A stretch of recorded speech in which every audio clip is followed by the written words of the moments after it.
Hello बच्चों, आज हम पढ़ेंगे या आज से NCERT 6 to 12 तक हिस्ट्री। ठीक है, इसकी हिस्ट्री पढ़ेंगे। सबसे पहले जो हमारा अध्याय यानी आपका जो टॉपिक है, पहला क्या, कब, कहाँ और कैसे। इसमें हम क्या क्या जानेंगे, भारत देश, पुराने अतीत के बारे में क्या कैसे हम जान सकते हैं, पुराने इतिहास के बारे में। ठीक है, इसमें हम क्या पढ़ सकते हैं कि प्राचीन इतिहास के बारे में पढ़ते हैं। ठीक है, तो उसके और ये आपके सभी परीक्षाओं के लिए बहुत महत्वपूर्ण, चाहे आपका कोई भी एग्जाम हो। ठीक है, कोई भी एग्जाम हो, NCERT हिस्ट्री से आपका कुछ बाहर नहीं आता है। ठीक है, तो ये सभी परीक्षाओं के लिए आपका महत्वपूर्ण है।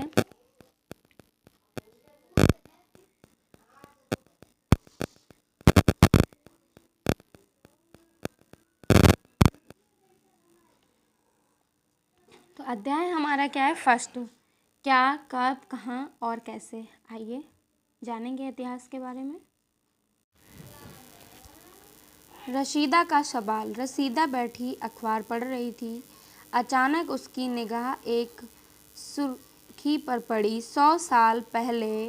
वह सोचने लगी कि यह कोई कैसे जान सकता है कि इतने वर्षों पहले क्या हुआ। अब कैसे पता लगाएं। ठीक है, अब कैसे पता लगाएं, कैसे पता लगाएं। ये जानने के लिए कि कल क्या हुआ, तुम रेडियो सुन सकते हो, टेलीविज़न देख सकते हो या फिर अखबार पढ़ सकते हो। साथ ही ये जानने के लिए कि पिछले साल क्या हुआ, तुम किसी ऐसे व्यक्ति से बात कर सकते हो जिसे उस समय की स्मृति हो। लेकिन बहुत पहले क्या हुआ, ये कैसे जाना जा सकता है, उसने सोचा। अतीत के बारे में पता। अतीत के बारे में हम क्या जान सकते हैं, अतीत के बारे में क्या हम जान सकते हैं। तो अतीत के बारे में बहुत कुछ जाना जा सकता है, जैसे लोग क्या खाते थे, कैसे कपड़े पहनते थे, किस तरह के घरों में रहते थे। हम अखेटोकों, शिकारियों, पशुपालकों, कृषकों, शासकों और व्यापारियों, पुरोहितों, शिल्पकारों, कलाकारों, संगीतकारों और फिर वैज्ञानिकों के जीवन के बारे में जानकारियाँ हासिल कर सकते हैं। ठीक है, यही नहीं,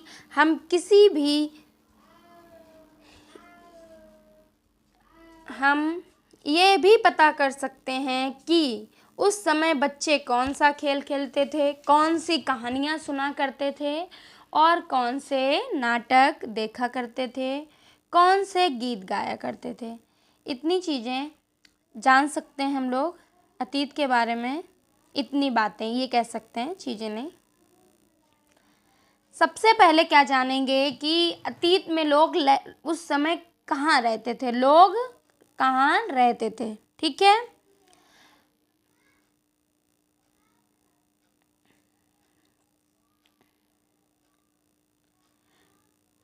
मानचित्र फर्स्ट पृष्ठ सेकंड में नर्मदा नदी का पता लगाओ। ठीक है, अभी हम मैप में देखेंगे।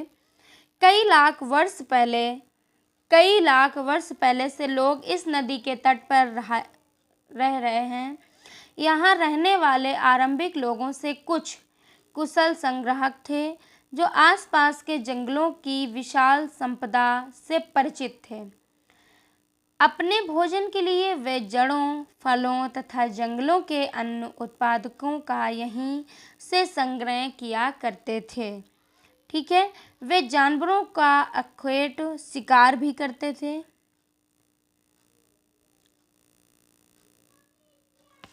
अब तुम उत्तर पश्चिम की सुलेमान और किरथर पहाड़ियों का पता लगाओ। इसी क्षेत्र में कुछ ऐसे स्थान हैं जहां लगभग 8,000 वर्ष पूर्व स्त्री पुरुष सबसे पहले गेहूं तथा जौ जैसी फसलों को उपजाना आरंभ किया। उन्होंने भेड़ बकरी और गाय बैल जैसे पशुओं को पालतू बनाना शुरू किया था। कितने वर्ष पहले? लगभग 8,000 वर्ष पहले। ये लोग गांवों में रहते थे। उत्तर पूर्व में गारो तथा मध्य भारत में विंध्य पहाड़ियों का पता लगाओ। ये कुछ अन्य ऐसे क्षेत्र थे जहां कृषि का विकास हुआ, जहां सबसे पहले चावल उपजाया गया। वे स्थान विंध्य उत्तर में स्थित है। अब हमसे सबसे पहले क्या पूछा था उसने? नर्मदा नदी। तो नर्मदा नदी कहाँ है आपकी? ये रही नर्मदा नदी, ठीक है। विंध्य की पहाड़ियाँ आपकी ये रही। उसने पूछा था किर्थर सुलेमान, ठीक है, ये रही। गोरों की पहाड़ियाँ आपकी ये रही, ठीक है। अब देखेंगे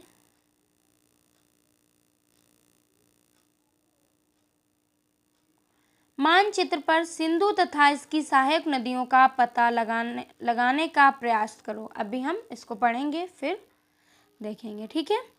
सहायक नदियाँ उन्हें कहते हैं जो एक बड़ी नदी में मिल जाती हैं और लगभग 4700 वर्ष पूर्व इन्हीं नदियों के किनारे कुछ आरंभिक नगर फले फूले गांवों गंगा व इसकी सहायक नदियों के किनारे तथा समुद्र तटवर्ती इलाकों में नगरों का विकास लगभग 2500 वर्ष पूर्व हुआ। गंगा तथा इसकी सहायक नदी सोन का पता लगाओ। इसकी सहायक नदी सोन का पता लगाओ। अभी हम मैप में देखेंगे गंगा के दक्षिण में इन नदियों के आसपास का क्षेत्र प्राचीन काल में मगध, वर्तमान में आपका जो बिहार है, प्राचीन काल में क्या है? मगध, और वर्तमान में क्या है? बिहार में नाम से जाना जाता था। इसके शासक बहुत शक्तिशाली थे और उन्होंने एक विशाल राज्य स्थापित किया। देश के अन्य हिस्सों में भी ऐसे राज्यों की स्थापना की गई। लोगों ने सदैव उपमहाद्वीप के एक हिस्से से दूसरे हिस्से तक यात्रा की।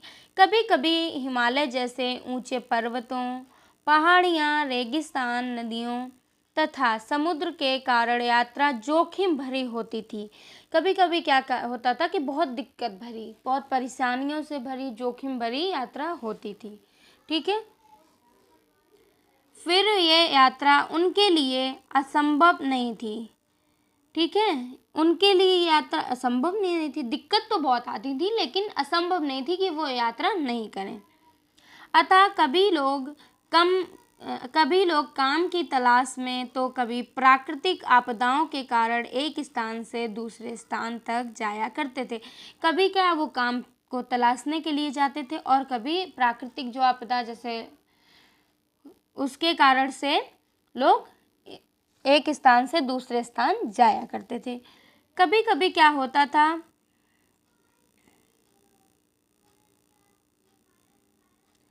सेनाएं दूसरे क्षेत्रों पर विजय हासिल करने के लिए जाती थी। इसके अतिरिक्त व्यापारी कभी काफिलों में तो कभी जहाज़ों में अपने साथ मूल्यवान वस्तुएं लेकर एक स्थान से दूसरे स्थान तक जाया करते थे, ठीक है, जाते रहते थे। धार्मिक गुरु लोगों को शिक्षा और सलाह देते हुए एक गांव से दूसरे गांव तथा एक कस्बे से दूसरे कस्बे जाया करते थे। कुछ लोग नए और रोचक स्थानों को खोजने की चाह में उत्सुकतावश भी यात्रा किया करते थे कि क्या है, उनको नई जगहों के खोजना था तो वो यात्रा करते रहते थे कि कोई हम नई जगह की खोज करें, ठीक है। तो इस तरह से वो जाया करते थे। इन सभी यात्राओं से लोगों को एक दूसरे के विचार को जानने का अवसर मिला। जो ये यात्राएं होती थी, कभी कोई इधर से जा रहा, कभी कोई उधर से जा रहा, तो जब एक दूसरे से मिलेंगे तो एक दूसरे के विचार भी जानेंगे।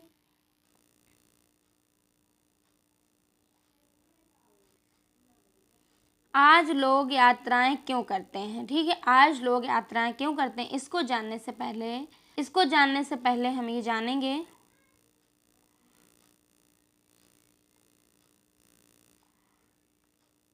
मानचित्र में दक्षिण एशिया, आधुनिक भारत, पाकिस्तान,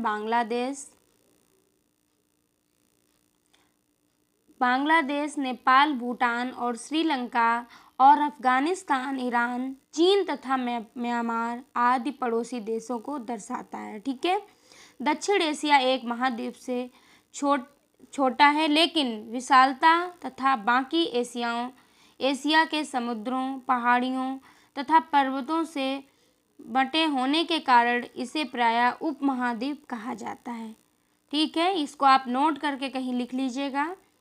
तो अब हम जानेंगे कि आज के लोग यात्रा क्यों करते हैं। आज के लोग यात्रा क्यों करते हैं, एक बार फिर से मानचित्र को देखें। ठीक है, अभी हम आपको दिखाएंगे, मानचित्र को देखें। पहाड़ियाँ, पर्वत और समुद्र इस उपमहाद्वीप की प्राकृतिक सीमा का निर्माण करते थे। आपको मम्मी 500 रुपये भेज। उपमहाद्वीप की प्राकृतिक सीमा का निर्माण करते हैं। हालांकि लोगों के लिए इन सीमाओं को पार करना आसान नहीं था। उस समय भी इन सीमाओं को पार करना आसान नहीं था।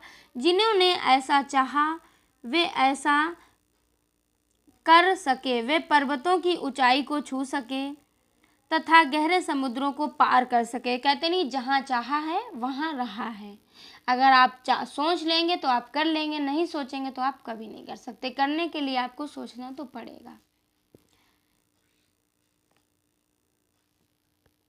उपमहाद्वीप के बाहर से भी कुछ लोग यहाँ आए और यहीं बस गए। उपमहाद्वीप से भी कुछ लोग आए बाहर से, वो यहीं अपना बस गए, अपना जीवन यापन करने लगे।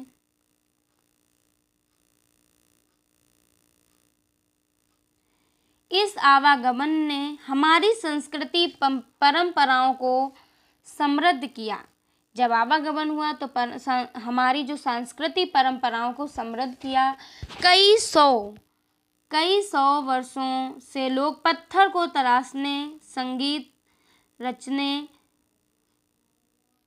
और यहाँ तक कि भोजन बनाने के नए नए तरीकों के बारे में एक दूसरे के विचार को अपनाते रहे। जैसे अब कहीं हम गए तो हमने कुछ सीखा, कहीं हम गए तो हमने कुछ सीखा, कोई हमारे यहाँ आया तो कुछ सीखा, हम कहीं गए हमने किसी को कुछ सिखाया।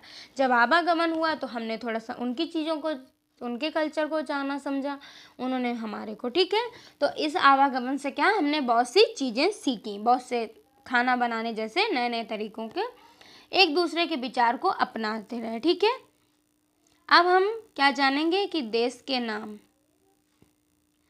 अपने देश के लिए हम प्रायः इंडिया तथा भारत जैसे नामों का प्रयोग करते थे। इंडिया तथा भारत जैसे नामों का प्रयोग करते थे। इंडिया शब्द इंडस से निकला है। कहाँ से निकला है? इंडस से, जिसे संस्कृत में सिंधु कहा जाता है। जिसे संस्कृत में क्या कहा जाता है? सिंधु कहा जाता है। अपने एटलस में ईरान और यूनान का पता लगाओ। अपने एटलस में ईरान और यूनान का पता लगाओ। लगभग 2500 वर्ष पूर्व उत्तर पश्चिम की ओर से आने वाले ईरानियों और यूनानियों ने सिंधु को हिदोस अथवा इंदोस और इंदोस,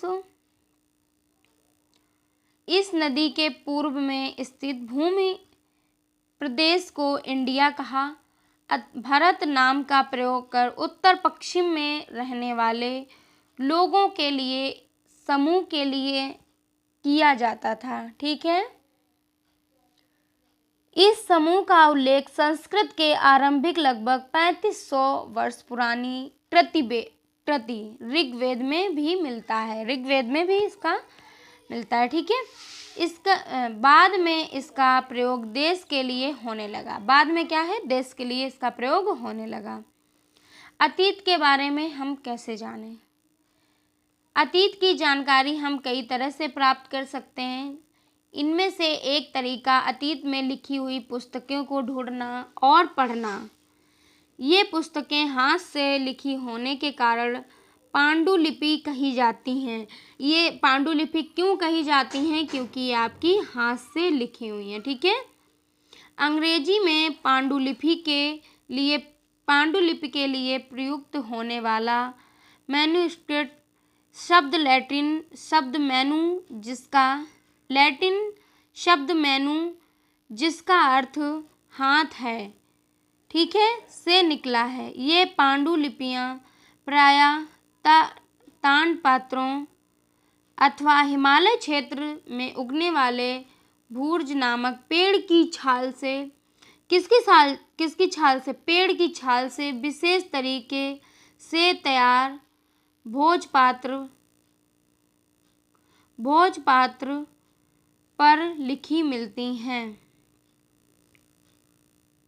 ठीक है, ये देखिए हाथ से लिखा हुआ है।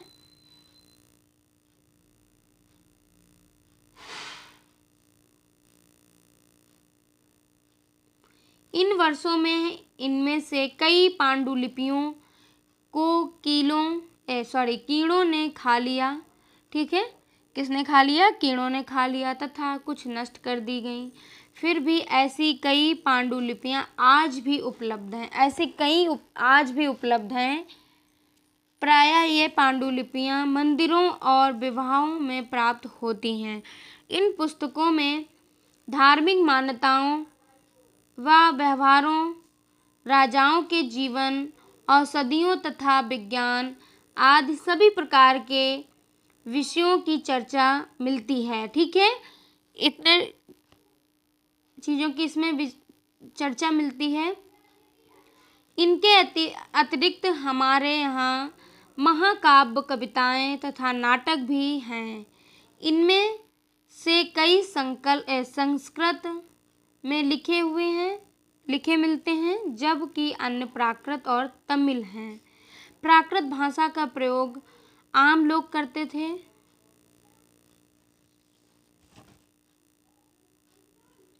हम अभिलेखों का भी अध्ययन कर सकते हैं। ऐसे लेख पत्थर अथवा धातु जैसी अपेक्षाकृत कठोर सतहों पर उत्कीर्ण किए गए मिलते थे। ठीक है, ऐसे जो अभिलेख होते थे, ये जो लिखा होता था, ये पत्थरों वगैरह पर लिखा होता था आपका। ठीक है, कभी कभी शासक अथवा अन्य लोग अपने आदेशों को इस तरह उत्कीर्ण करवाते थे ताकि लोग उन्हें देख सकें, पढ़ सकें तथा उनका पालन कर सकें।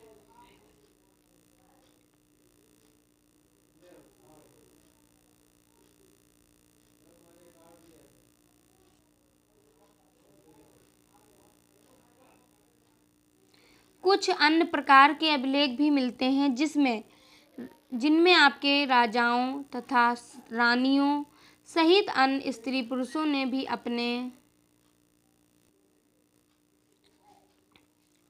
अपने कार्यों के विवरण उत्कीर्ण करवाए। उदाहरण के लिए प्रायः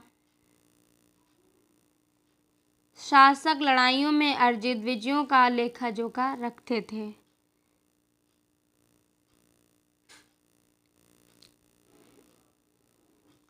लगभग आपके 2250 वर्ष पुराना ये जो अभिलेख आप देख रहे हैं, ये जो अभिलेख है, ये लगभग आपके 2250 वर्ष पुराना है। ठीक है, अभिलेख वर्तमान अफगानिस्तान के कंधार से प्राप्त हुआ।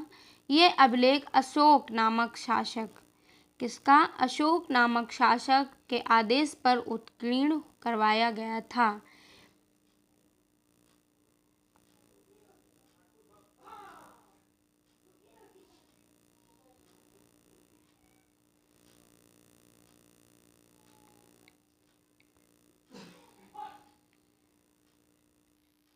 इस शासक के विषय में तुम अध्याय 7 में पढ़ोगी। कब पढ़ोगी? अध्याय 7 में, चैप्टर 7 में पढ़ोगी। जब हम कुछ लिखते हैं तब हम किसी लिपि का प्रयोग करते हैं। लिपियां अक्षरों अथवा संकेतों से बनी होती हैं। जब हम कुछ बोलते हैं अथवा पढ़ते हैं तब हम एक भाषा का प्रयोग करते हैं। ये अभिलेख इस क्षेत्र में प्रयुक्त होने वाली यूनानी तथा आरामाइक नामक दो भिन्न लिपियों तथा भाषाओं में हैं। ठीक है, अब हम जानेंगे, क्या तुम बता सकती हो कि कठोर सतह पर लेख लिखवाने के क्या लाभ थे? ऐसा करवाने में क्या क्या कठिनाइयाँ आती थीं?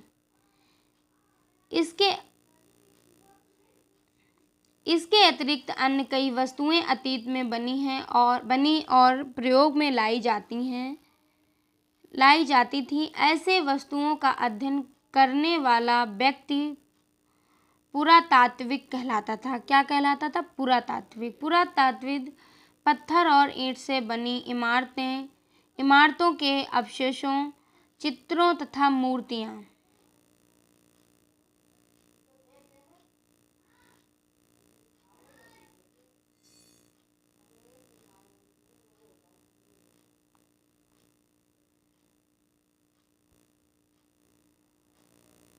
देखिए,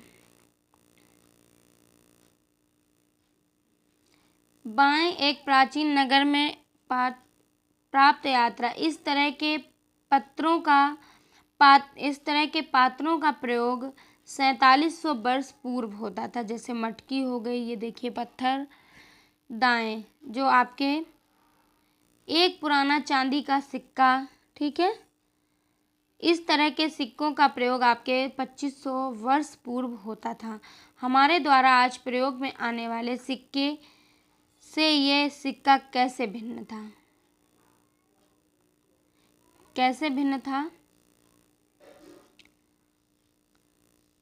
भिन्न है, ठीक है, का अध्ययन करते हैं। वे औजारों, हथियारों, बर्तनों, आभूषणों तथा सिक्कों की प्राप्ति के लिए छानबीन तथा खुदाई भी करते थे। ठीक है, छानबीन करते थे, खुदाई करते थे। इनमें से कुछ वस्तुएं पत्थर की, पक्की मिट्टी तथा कुछ धातुओं की बनी हो सकती हैं। ऐसे तत्व कठोर, जल्द नष्ट नहीं होने वाले होते हैं। ठीक है, इसलिए होते थे कि ये जो तत्व या जो ये चीज़ें हैं तो ये जल्दी नष्ट नहीं होती थी, इसलिए इनमें ये लिखवाया जाता था। पुरातात्विक जानवरों, चिड़ियों तथा मछलियों की हड्डियां ढूंढते